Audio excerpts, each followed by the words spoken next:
Rudy hero Vijay Deverakonda, national crush Rashmika Mandanna மீண்டும் திரையில் இணைகின்றனர். இளம் இயக்குனர் ராகுல் சாந்திருத்யன் இயக்கத்தில் பிரம்மாண்ட ஆக்ஷன் மற்றும் உணர்ச்சிபூர்வமான டிராமாவில் நடிக்கிறார்கள். ஹைதராபாத்தில் முதல் கட்ட படப்பிடிப்பு தொடங்கியுள்ளது. மைத்ரி மூவி மேக்கர்ஸ் தயாரிக்கிறது. எந்தவித விளம்பரமும் இல்லாமல் படப்பிடிப்பு தொடங்கியுள்ளது. கதையை கேட்டதும் ரஷ்மிகா உடனே சம்மதித்தாராம்.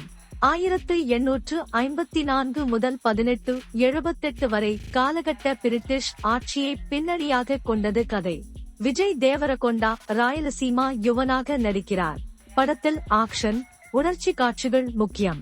டாக்சிவாலா, ஷியாம் சிங்கா ராய் படங்களின் இயக்குனர் ராகுல் சாந்திருத்யன் தனித்துவமான திரைக்கதை எழுதியுள்ளார்.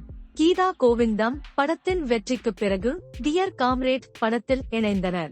மூன்றாவது முறையாக இணையும் இவர்களின் படம் மீதான எதிர்பார்ப்பு அதிகம். காலகட்ட பின்னணியில் உருவாகும் இப்படம் தெலுங்கு சினிமாவிற்கு பெருமை சேர்க்கும் என எதிர்பார்க்கப்படுகிறது. விஜய் ரஷ்மிகா இடையே ஏதோ இருக்கிறது என்ற செய்தியால் படத்தின் மீதான ஆர்வம் அதிகரித்துள்ளது.